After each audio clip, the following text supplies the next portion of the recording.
Welcome back to the Vaccinations of a Shut-In Vampire Princess Anime Review, Episode 3. We're here reviewing episodes 5 and 6 from the series. Now, we're basically in the start of book 2 of the adaptation. So, what happens over the course of these 2 episodes? Well, we start off basically where... Get this. So, you have it where Komori is summoned before the Empress, and along the way, she meets a fellow Crimson Lord. A very beautiful woman by the name of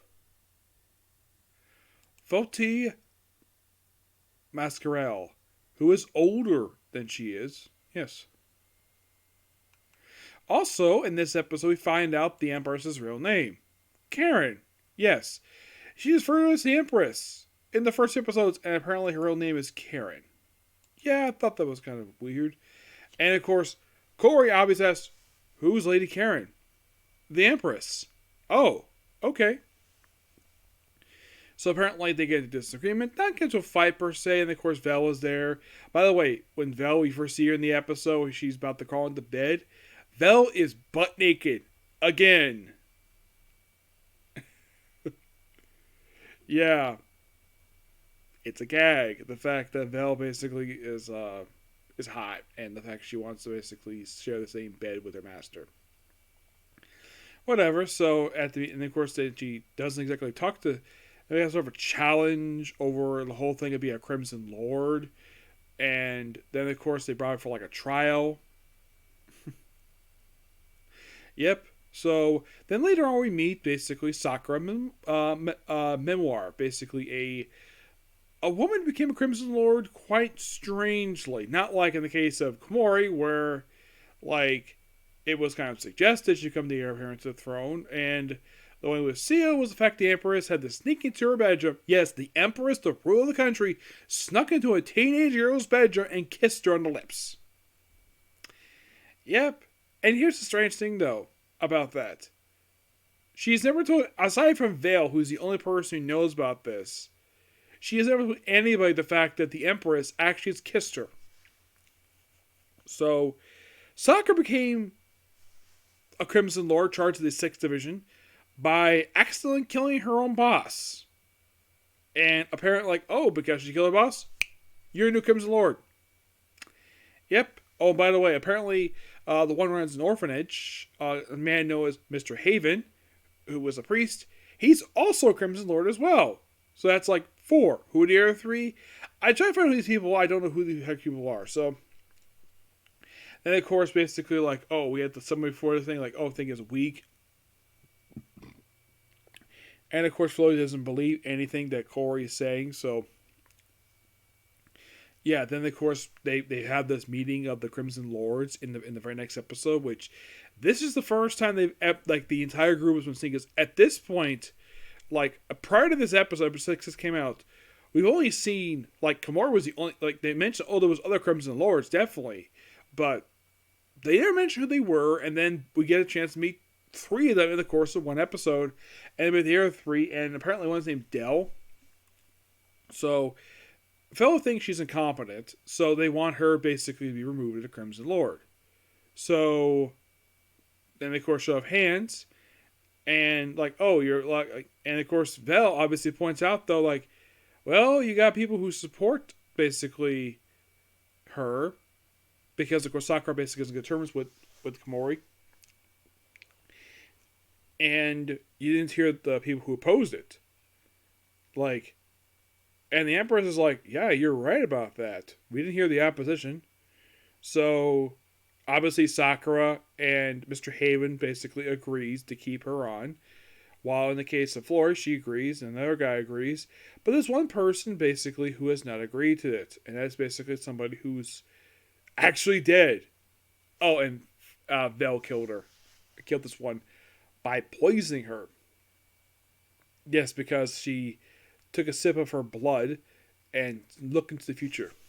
Yep. Yeah, so, and of course, basically, like, oh, we can't challenge, of course against the law of Crimson Lords fighting each other, but like former Clash War, and then one of the members, a male one, I don't know this guy's name. He's like, why don't we have a Crimson Lord war? And the Empress is like, that's a good idea. And of course, they all agree to it. Of course, Koromori, this meeting, she's very cocky and thinks she's very powerful. She has no magic. And apparently, somehow, Fode apparently found a way to get her report card and the fact she's a dropout of the academy for 3 years. Well, the thing is, the reason why she dropped out because she was bullied. And the fact that she practically killed 2 people when she was 13 years old. Yeah, you're probably thinking, like, Nick, are you probably waiting for Komori to punch someone in the face? Yes, definitely. They focus on Sakura, where, look, apparently Sakura, she had given her manuscript about strawberry milk, and, like, oh crap, the whole thing of her being a novelist. So, like, they rush over while it's raining, goes over her house. Oh, there's also a thing in this previous episode, in episode 5, where there apparently is Komori merchandise. T-shirts with her face on it. And apparently, it's revealed Sakura has been her stalker. Like, why has she been stalking her? Well, they also all go off for a terrorist. Which one? Well, and apparently, Flora did not know the fact that Komori already took down a terrorist, her former bully, in the previous episode. Like, oh yeah, we never see her might, like she says in the sideline, like she sucks. Like, did her division not report the fact that she used basically an ability that she doesn't like to use, and the fact she beat up basically a woman who bullied her when she was a child? Nope, not really. So, goes over to Sakura's house, says goodbye. But in previous episode, she met Mr. Hay, but here she's saying goodbye, see you in heaven. Yeah, there's some interesting. Of course, she calls him dad. Presumably, maybe he adopted her. I'm not sure. So, then of course, because it rained, so her uniform is basically she's taking a shower in the episode, which I tend to wonder what time period is it in. I don't know. I mean, you think because of the uniform, this is probably like medieval, but there are cell phones in this world, and there's cell phones, even though no one's seen talking with them, and there's like a modern shower, and there's no cars, so I'm like, do people just walk in this world? And it's weird how this world is set up. Yeah, it is. So they decide to their conversation and the fact how they're somewhat similar to each other. And they agree to form an alliance, which this happens in book 2. So, and become friends. And of course, Komori admits that she's her first friend. And of course, so see it's constellations. Like constellation is beautiful. It's on a bench, and it looks like the way she's doing the episode looks like she's about to strangle her. And then Vel shows up and time to go.